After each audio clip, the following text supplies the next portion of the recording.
Hi ನಮಸ್ತೆ, good morning, welcome back to new vlog. ಇವತ್ತು ಬೆಳಿಗ್ಗೆನೇ ವ್ಲಾಗ್ ಮಾಡೋದಕ್ಕೆ ಶುರು ಮಾಡ್ಕೊಂಡಿದ್ದೀನಿ. ಇವತ್ತೊಂದು ಸ್ಪೆಷಲ್ ಲಂಚ್ ಬಾಕ್ಸ್ ರೆಸಿಪಿನ ನಿಮ್ಮ ಜೊತೆ ಶೇರ್ ಮಾಡ್ತೀನಿ. ಲಂಚ್ ಬಾಕ್ಸ್ನ ಪ್ರಿಪೇರ್ ಮಾಡೋದಕ್ಕಿಂತ ಮುಂಚೆ ಡೈಲಿ ರೂಟೀನ್ ಅಂತೂ ಇದ್ದೇ ಇರುತ್ತಲ್ವಾ. ಪ್ರತಿದಿನ ಏನಾದರೂ ಒಂದು ಹೆಲ್ದಿ ಡ್ರಿಂಕ್ ಇದ್ದೇ ಇರುತ್ತೆ. ಇವತ್ತಿನ ಸ್ಪೆಷಲ್ಲು ರಾಗಿ ಮಾಲ್ಟ್. ಇದು ನಾರ್ಮಲ್ ರಾಗಿ ಮಾಲ್ಟ್ ಅಲ್ಲ, ಇದರಲ್ಲಿ ಇನ್ನೂ ಎಕ್ಸ್ಟ್ರಾ ಐಟಮ್ಸ್ಗಳನ್ನು ಹಾಕಿ ಪೌಡರ್ನ ಮನೆಯಲ್ಲೇ ರೆಡಿ ಮಾಡಿ ಇಟ್ಕೊಂಡಿರೋಂಥದ್ದು. ಈ ರಾಗಿ ಪೌಡರ್ ರೆಸಿಪಿನ ನಾನು ಆಲ್ರೆಡಿ ನಿಮ್ಮ ಜೊತೆ ಶೇರ್ ಮಾಡಿದ್ದೀನಿ. ನೋಡಿಲ್ಲ ಅಂದರೆ ನಿಮ್ಗೆ ಇಂಟ್ರೆಸ್ಟ್ ಇದ್ದರೆ ನೀವು ಅದನ್ನು ನೋಡ್ಕೋಬೋದು. ತುಂಬಾ ಹೆಲ್ದಿ ಆಗಿರುವಂಥ ಮಾಲ್ಟ್ ಇದು. ಸೊ ನಾವು ಮನೆಯಲ್ಲಿ ಜಾಸ್ತಿ ಜನ ಇರೋದ್ರಿಂದ ಈ ರೀತಿ ಒಂದು ಪಾತ್ರೆ ಪೂರ್ತಿ ಮಾಡಿದ್ರೆ ಎಲ್ಲರೂ ಒಂದೊಂದು ಲೋಟ ಕುಡಿದು ನೆಕ್ಸ್ಟ್ ನಾನು ಏನು ತಿಂಡಿ ಮಾಡಿರ್ತೀನೋ ಅದನ್ನು ತಿಂತಾರೆ. ಈಗ ಲಂಚ್ ಬಾಕ್ಸ್ ಪ್ರಿಪ್ರೇಷನ್ ಸ್ಟಾರ್ಟ್ ಮಾಡ್ಕೊಂಡಿದ್ದೀನಿ. ಡೈಲಿ ಒಂದೇ ಥರ ಚಪಾತಿ ರೊಟ್ಟಿ ತಿಂದು ಬೇಜಾರಾಗುತ್ತಲ್ವಾ. ಆ ಟೈಮಲ್ಲಿ ಈ ರೀತಿ ಸ್ಪೆಷಲ್ ರೆಸಿಪಿ ಟ್ರೈ ಮಾಡ್ಬೋದು. ತುಂಬ ಚೆನ್ನಾಗಿರುತ್ತೆ, ನಮಗೂ ಮಾಡೋದಕ್ಕೆ ಈಸಿ, ಜೊತೆಗೆ ಮಕ್ಕಳಿಗೂ ಕೂಡ ತುಂಬಾ ಇಷ್ಟ ಆಗುತ್ತೆ. ನಾನಿಲ್ಲಿ ಒಂದೆರಡು ಈರುಳ್ಳಿನ ಈ ರೀತಿ ದೊಡ್ಡದಾಗಿ ಕಟ್ ಮಾಡಿಕೊಂಡು ಆದಷ್ಟು ಚಿಕ್ಕದಾಗಿ ಚಾಪರಲ್ಲಿ ಕಟ್ ಮಾಡ್ಕೊಂಡಿದ್ದೀನಿ. ನಿಮ್ಮ ಹತ್ರ ಚಾಪರ್ ಇಲ್ಲ ಅಂದರೆ ಎಷ್ಟು ಸಾಧ್ಯ ಆಗುತ್ತೋ ಅಷ್ಟು ಚಿಕ್ಕದಾಗಿ ಕಟ್ ಮಾಡ್ಕೊಳ್ಳಿ. ಅದ್ರ ಜೊತೆ ಒಂದು ಸ್ವಲ್ಪ ಕೊತ್ತಂಬರಿ ಕರಿಬೇವನ್ನು ಕೂಡ ಕಟ್ ಮಾಡ್ಕೊಂಡಿದ್ದೀನಿ. ಇನ್ನು ಈ ರೆಸಿಪಿಗೆ ಸ್ವಲ್ಪ ಟೊಮ್ಯಾಟೊ ಜಾಸ್ತಿ ಹಾಕಬೇಕು, ರುಚಿ ತುಂಬ ಚೆನ್ನಾಗಿರುತ್ತೆ. ಸೊ ಒಂದು ರೀತಿ ಟೊಮ್ಯಾಟೊದೇ ಸ್ಪೆಷಲ್ ರೆಸಿಪಿ ಇದು ಅಂತ ಹೇಳ್ಬೋದು. ನಾನಿಲ್ಲಿ ಟೋಟಲ್ 6 ಟೊಮ್ಯಾಟೊನ ಈ ರೀತಿ ಸಣ್ಣದಾಗಿ ಕಟ್ ಮಾಡ್ಕೊಂಡಿದ್ದೀನಿ. ಈಗ ಒಂದು ಬಾಣಲಿನಲ್ಲಿ ಸ್ವಲ್ಪ ಎಣ್ಣೆ ಹಾಕ್ಕೊಂಡು ಎಣ್ಣೆ ಬಿಸಿ ಆದಮೇಲೆ ಸ್ವಲ್ಪ ಜೀರಿಗೆ ಹಾಕಿದ್ದೀನಿ. ಇದಕ್ಕೆ ಸಾಸಿವೆ ಹಾಕೋ ಅವಶ್ಯಕತೆ ಇಲ್ಲ. 1 ಚಮಚದಷ್ಟು ಜೀರಿಗೆ ಹಾಕಿ ಅದು ಸ್ವಲ್ಪ ಫ್ರೈ ಆದಮೇಲೆ ಹೆಚ್ಚಿಟ್ಕೊಂಡಿರೋಂಥ ಕರಿಬೇವು ಮತ್ತು ಈರುಳ್ಳಿನ ಇದಕ್ಕೆ ಹಾಕಿ ಲೈಟಾಗಿ ಇದನ್ನು ಗೋಲ್ಡನ್ ಬ್ರೌನ್ ಬರೋವರೆಗೂ ಫ್ರೈ ಮಾಡ್ಕೋಬೇಕು. ಸೊ ಈರುಳ್ಳಿ ಚೆನ್ನಾಗಿ ಫ್ರೈ ಆದಷ್ಟು ರುಚಿ ಚೆನ್ನಾಗಿರುತ್ತೆ. ಇದಾದಮೇಲೆ ಇದಕ್ಕೆ ಟೊಮ್ಯಾಟೊನ ಹಾಕ್ತಾ ಇದ್ದೀನಿ. ಸೊ ಇದನ್ನು ಅಷ್ಟೇ ಆದಷ್ಟು ಚಿಕ್ಕದಾಗಿ ಕಟ್ ಮಾಡ್ಕೊಳ್ಳಿ. ಯಾಕೆ ಅಂದರೆ ನಾವು ಮಾಡ್ತಾ ಇರೋದು ಇವತ್ತು ಗೋಧಿ ಹಿಟ್ಟಿನಲ್ಲಿ ಮಾಡುವಂಥ ಸ್ಪೆಷಲ್ ಪರಾಟ ಅಂತಲೂ ಹೇಳ್ಬೋದು. ಸೊ ಪರಾಟನಲ್ಲಿ ಇದು ಮಧ್ಯ ಸಿಕ್ಕಾಗ ಉದ್ದೋದಕ್ಕಷ್ಟು ಸರಿ ಹೋಗೋದಿಲ್ಲ ಅಲ್ವಾ, ಅದಕ್ಕೆ ಆದಷ್ಟು ಫೈನಾಗಿ ಚಾಪ್ ಮಾಡಿಕೊಂಡ್ರೆ ಚೆನ್ನಾಗಿರುತ್ತೆ. ಈಗ ಈರುಳ್ಳಿ ಮತ್ತು ಟೊಮೊಟೊ ಎರಡೂ ಚೆನ್ನಾಗಿ ಬೇಯಿಸ್ಕೊಳ್ತಾ ಇದ್ದೀನಿ. ಇದರಲ್ಲಿರೋವಂಥ ನೀರಿನ ಅಂಶ ಹೋಗಿ ಎಣ್ಣೆ ಅಂಶ ಬಿಟ್ಕೋಬೇಕು, ಅಲ್ಲಿವರೆಗೂ ಚೆನ್ನಾಗಿ ಇದನ್ನು ಫ್ರೈ ಮಾಡ್ಕೊಂಡು ಆದಮೇಲೆ ಇದಕ್ಕೆ ಮಸಾಲ ಆ್ಯಡ್ ಮಾಡ್ತಾ ಇದ್ದೀನಿ. 1 ಚಮಚದಷ್ಟು ಅರಿಶಿನ, 2 ಚಮಚದಷ್ಟು ಖಾರದ ಪುಡಿ ಹಾಕಿದ್ದೀನಿ. ನಿಮಗೆ ಖಾರ ಎಷ್ಟು ಬೇಕೋ ಅಷ್ಟು ನೋಡ್ಕೊಂಡು ಹಾಕ್ಕೊಳ್ಳಿ. ಹಾಗೆ 1 ಚಮಚದಷ್ಟು ಗರಂ ಮಸಾಲ, 1 ಚಮಚ ಅಜ್ವಾನ ಅಂದರೆ ಓಂಕಾಳು, 1 ಚಮಚ ಬಿಳಿ ಎಳ್ಳು, ಹಾಗೆ ಒಂದು ಸ್ವಲ್ಪ ಕೊತ್ತಂಬರಿನ ಹಾಕಿದ್ದೀನಿ. ಇದ್ರ ಜೊತೆ ನೀವು ಬೇಕು ಅಂದರೆ ಈ ಕಸೂರಿ ಮೇಥಿ ಅಂತ ಸಿಗುತ್ತಲ್ವ, ಅದನ್ನು ಕೂಡ ಹಾಕ್ಬೋದು, ರುಚಿ ಇನ್ನೂ ಚೆನ್ನಾಗಿರುತ್ತೆ.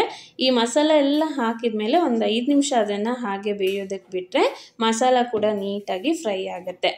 ಈಗ ನಾವು ನಾರ್ಮಲಾಗಿ ನಮ್ಮ ಮನೇಲಿ ಎಷ್ಟು ಜನ ಇದ್ದಾರೋ ಅಷ್ಟು ಜನಕ್ಕೆ ಬೇಕಾಗುವಷ್ಟು ಚಪಾತಿ ಹಿಟ್ಟು ಅಂದರೆ ಗೋಧಿ ಹಿಟ್ಟನ್ನು ತಗೊಂಡು ಅದ್ರ ಜೊತೆ ಈ ಮಸಾಲಾನ ಹಾಕಬೇಕು.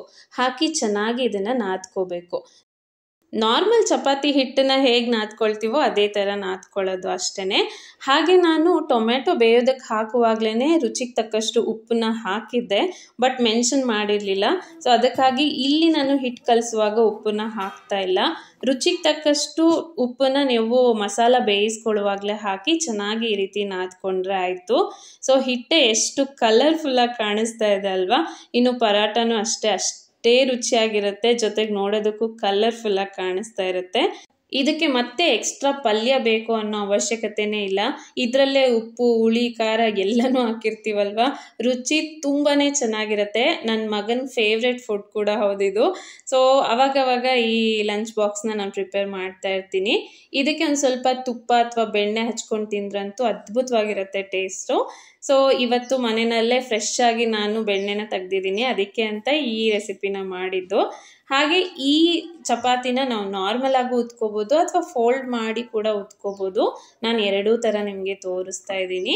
ಸೊ ಜಸ್ಟ್ ನಮ್ಗೆ ಯಾವ ಸೈಜಲ್ಲಿ ಪರಾಟ ಬೇಕು ಆ ಸೈಜಲ್ಲಿ ಉಂಡೆಗಳನ್ನು ಮಾಡಿಕೊಂಡು ಈ ರೀತಿ ಉತ್ಕೊಳ್ತಾ ಇದ್ದೀನಿ. ಇನ್ನು ಬೇಯಿಸುವಾಗ ಇದಕ್ಕೆ ನೀವು ಎಣ್ಣೆನೂ ಹಾಕೋಬೋದು ಅಥವಾ ತುಪ್ಪ ಬೆಣ್ಣೆ ಕೂಡ ಹಾಕ್ಬೋದು. ನಾನಿವತ್ತು ಬೆಣ್ಣೆನೇ ಹಾಕಿ ಮಾಡ್ತಾ ಇರೋದು.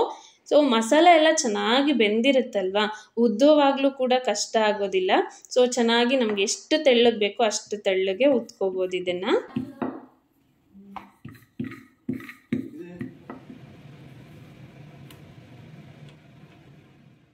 ಸ್ಪೆಷಲ್ ಲಂಚ್ ಬಾಕ್ಸ್ ರೆಸಿಪಿ ಅಂತ ಹೇಳಿ ಇದೇನಿದು ವೆರೈಟಿ ಚಪಾತಿ ತೋರಿಸ್ತಾ ಇದ್ದಾರೆ ಅಂತ ಅಂದ್ಕೊಂಡಿದ್ದೀರಾ?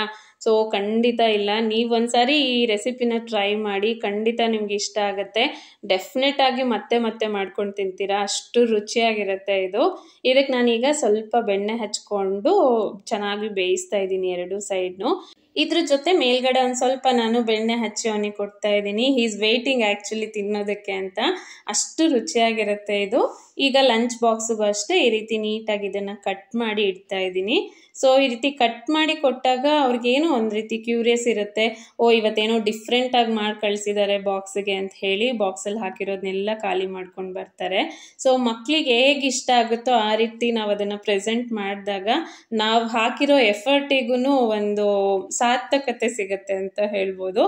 ಈಗ ಇದ್ರ ಜೊತೆ ನಾನು ಒಂದು ಸ್ವಲ್ಪ ಡ್ರೈ ಫ್ರೂಟ್ಸ್ನ ಹಾಕ್ತಾ ಇದ್ದೀನಿ, ಹಾಗೆಯೇ ಒಂದಿಷ್ಟು ಕ್ಯಾರೆಟ್ನ ಹಾಕಿದ್ದೀನಿ. ಸೊ ಡೈಲಿ ಆದಷ್ಟು ನಾನು ಕ್ಯಾರೆಟ್ ಅಥವಾ ಸೌತೆಕಾಯಿನ ಲಂಚ್ ಬಾಕ್ಸಲ್ಲಿ ಇನ್ಕ್ಲೂಡ್ ಮಾಡೋದಕ್ಕೆ ಟ್ರೈ ಮಾಡ್ತೀನಿ. ಯಾಕೆಂದರೆ ಮಕ್ಕಳು ಈಗಂತೂ ಬೇಡ ಅಂದರೂ ಮೊಬೈಲ್ ನೋಡ್ತಾ ಇರ್ತಾರಲ್ವ, ಅವ್ರ ಕಣ್ಣಿಗೆ ಸ್ಟ್ರೆಸ್ ಜಾಸ್ತಿ ಆಗ್ತಾ ಇರುತ್ತೆ. ಸೊ ಆದಷ್ಟು ನಾವು ಅವ್ರ ಊಟದಲ್ಲಿ ಈ ರೀತಿ ಹಸಿ ತರಕಾರಿಗಳನ್ನು, ಅದರಲ್ಲೂ ಮೇಯ್ನಾಗಿ ಕ್ಯಾರೆಟ್ ಮತ್ತು ಸೌತೆಕಾಯಿನ ಇನ್ಕ್ಲೂಡ್ ಮಾಡೋದು ತುಂಬಾ ಒಳ್ಳೆಯದು. ಸೊ ಇವತ್ತಿನ ಸ್ಪೆಷಲ್ ಲಂಚ್ ಬಾಕ್ಸ್ ರೆಡಿ ಆಗಿದೆ. ಸೊ ಬ್ಯಾಗ್ ಎಲ್ಲ ಪ್ಯಾಕ್ ಮಾಡಿ ಅವನ್ನ ಸ್ಕೂಲಿಗೆ ಕಳಿಸಿದ್ಮೇಲೆ ನೆಕ್ಸ್ಟ್ ನನ್ನ ಕೆಲಸ ಶುರು ಆಗುತ್ತೆ. ಸೊ ಸ್ಟಾರ್ಟಿಂಗಲ್ಲಿ ನಾನು ನಿಮಗೆ ಜಸ್ಟ್ ಹಾಗೆ ಪರೋಟ ಮಾಡೋದು ತೋರಿಸಿದೆ ಅಲ್ವಾ, ಈಗ ಅದನ್ನು ಫೋಲ್ಡ್ ಮಾಡಿ ಕೂಡ ಮಾಡ್ಬೋದಾ, ಹೇಗಾಗತ್ತೆ ಅಂತ ತೋರಿಸ್ಕೊಡ್ತೀನಿ. ಸೊ ಫೋಲ್ಡ್ ಮಾಡಿ ಚಪಾತಿ ಮಾಡೋದು ಏನು ಹೊಸ ವಿಷಯ ಅಲ್ಲ ಅಲ್ವಾ, ಜಸ್ಟ್ ಅದಕ್ಕೆ ಸ್ವಲ್ಪ ಎಣ್ಣೆ ಹಚ್ಚಿ ಈ ರೀತಿ ಮಡ್ಚ್ಕೊಂಡು ಹಿಟ್ಟನ್ನು ಹಾಕಿ ನೀಟಾಗಿ ಅದನ್ನು ರೌಂಡ್ ಶೇಪಲ್ಲಿ ಉದ್ದೋದು ಅಷ್ಟೇ. ಹಾಗೆ ಈ ರೀತಿ ಉದ್ದುವಾಗ ಎಷ್ಟು ತೆಳ್ಳಗೆ ಬೇಕೋ ಅಷ್ಟು ತೆಳ್ಳಗೆ ಉದ್ಕೊಂಡ್ರು ಈ ಚಪಾತಿನ ಬೇಯಿಸಿ ನೀವು 5 ರಿಂದ 6 ಅವರ್ವರೆಗೂ ತೆಗೆದಿಟ್ರು ತುಂಬಾ ಸಾಫ್ಟ್ ಆಗಿರುತ್ತೆ. ಸೊ ಚೆನ್ನಾಗಿ ಇದನ್ನು ಉದ್ಕೊಂಡು ಬೇಯಿಸ್ಕೊಳ್ತಾ ಇದ್ದೀನಿ. ಹಾಗೆ ನಿಮ್ಗೆ ಇಲ್ಲಿ ನಾನು ಫೋಲ್ಡ್ ಮಾಡಿ ಕೂಡ ತೋರಿಸ್ತಾ ಇದ್ದೀನಿ. ಇದರಲ್ಲಿ ಒಂದು ಸ್ವಲ್ಪನೂ ಬ್ರೇಕ್ ಬರ್ತಾ ಇಲ್ಲ, ಅಂದರೆ ಅಷ್ಟು ಸಾಫ್ಟಾಗಿ ಆಗಿದೆ ಈ ಪರಾಟ. ಸೊ ಈಗ ನಮ್ಮ ಟೈಮ್, ಅಂದರೆ ನಾವು ಟೇಸ್ಟ್ ಮಾಡೋವಂಥ ಟೈಮ್. ಇದನ್ನೀಗ ನಾನು ಸರ್ವ್ ಮಾಡ್ಕೊಳ್ತಾ ಇದ್ದೀನಿ. ಇದ್ರ ಮೇಲ್ಗಡೆ ಇವತ್ತು ತಾನೇ ಫ್ರೆಶ್ ಆಗಿ ಪ್ರಿಪೇರ್ ಮಾಡಿರೋವಂಥ ಬೆಣ್ಣೆನ ಹಾಕ್ಕೊಳ್ತಾ ಇದ್ದೀನಿ. ಸೊ ನಮ್ಮ ಇವತ್ತಿನ ಲಂಚ್ ಬಾಕ್ಸ್ ರೆಸಿಪಿ ಇವತ್ತಿನ ನಮ್ಮ ಬ್ರೇಕ್ಫಾಸ್ಟ್ನ ನಾನು ಟೇಸ್ಟ್ ಮಾಡ್ತಾ ಇದ್ದೀನಿ. ತುಂಬಾ ರುಚಿಯಾಗಿತ್ತು. ಐ ಹೋಪ್ ಇವತ್ತಿನ ಈ ವ್ಲಾಗ್ ನಿಮಗೆ ಇಷ್ಟ ಆಗಿದೆ ಅಂತ ಅಂದ್ಕೊಳ್ತೀನಿ. ಇಷ್ಟ ಆಗಿದ್ರೆ ವಿಡಿಯೋನ ಲೈಕ್ ಮಾಡಿ, ಹಾಗೆ ಫಸ್ಟ್ ಟೈಮ್ ನೋಡ್ತಾ ಇದ್ರೆ ಚಾನಲ್ನ ಸಬ್ಸ್ಕ್ರೈಬ್ ಮಾಡ್ಕೊಳ್ಳಿ. ಸಿಗ್ತೀನಿ ನೆಕ್ಸ್ಟ್ ವ್ಲಾಗಲ್ಲಿ. Thank you, bye.